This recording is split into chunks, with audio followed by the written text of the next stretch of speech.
ಯಾಕೆ ನೀ ಬೋಸ್ ಅಂದ ಕಾಣ್ತಿದ್ಯಾ ಪಾರು.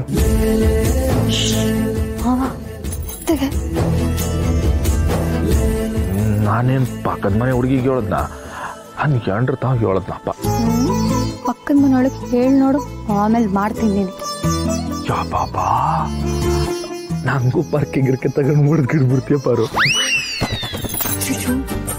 ಬಿಡ್ತು ಅನು ಮಾವ, ನಾನು ನನ್ನ ಗಂಡಂಗೆ ಹಂಗೆಲ್ಲ ಮಾಡಲ್ಲ. ಆದ್ರೆ ನೀ ಹಿಂದೆ ಬರ್ತಾರಲ್ಲ ಆ ಹುಡುಗಿರು, ಅವ್ರನ್ನ ಮತ್ತೆ ಸುಮ್ಮನೆ ಬಿಡಲ್ಲ, ನೆನಪಿರ್ಲಿ.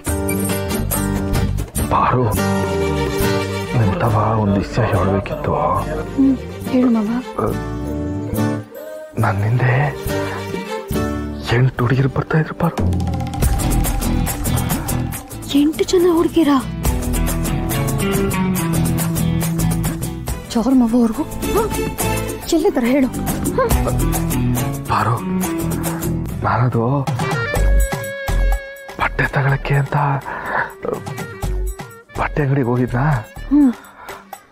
ಅಲ್ಲಿ ಕ್ಯೂನಲ್ಲಿ ನಿಂತಾಗ ಸಾಲಲ್ಲಿ 8 ಜನ ಹುಡುಗಿರ್ನ ನಿಂದೆ ನಿಂತಿದ್ರು ಪಾರು. ನಿನಗೆ ಬೂತು ಬಿಡೋದಕ್ಕೆ ಬೇರೆ ಜಾಗ ಸಿಗ್ಲಿಲ್ವಾ? ಹಸಿದಾಗ ಅನ್ನ ತೇನ್ ಸಿಕ್ಕಾಗ ತಾಮಾಸಿ ಮಾಡ್ದಿದ್ರೆ ಏನ್ ಚಂದವೋ ಏನ್ ಚಂದವೋ ಅಂತ ನಮ್ಮ ಶ್ರೀ ಜಿನ್ಸಿನ ಸ್ವಾಮಿಗಳು ಹೇಳ್ಕೊಟ್ಬಿಟ್ಟು. ಆಯ್ತು, ಸುಮ್ಮನೆ ನಿಂತ್ಕೊ.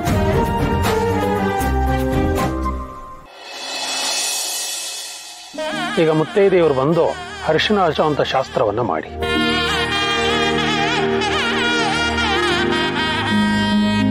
ಲೀಲಾ ಬರೇ.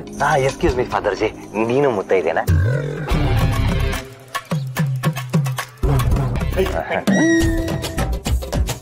ಸರ್, ನಾನು ಬದುಕಿರೋದಕ್ಕೆ ಇವಳನ್ನ ಮುತ್ತೈದೆ ಅನ್ನೋದು.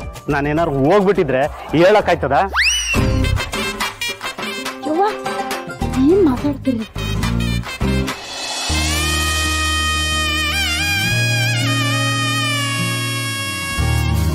ಅರಿಶಿಣ ಹಚ್ಚಿದ ಮೈಯ ಹರಸುವ ಮುತ್ತೈದೆವ್ವ, ಎಲ್ಲರೂ ಕೂಡಿ ಹೇಳಿ ಸೋಬಾನೆ.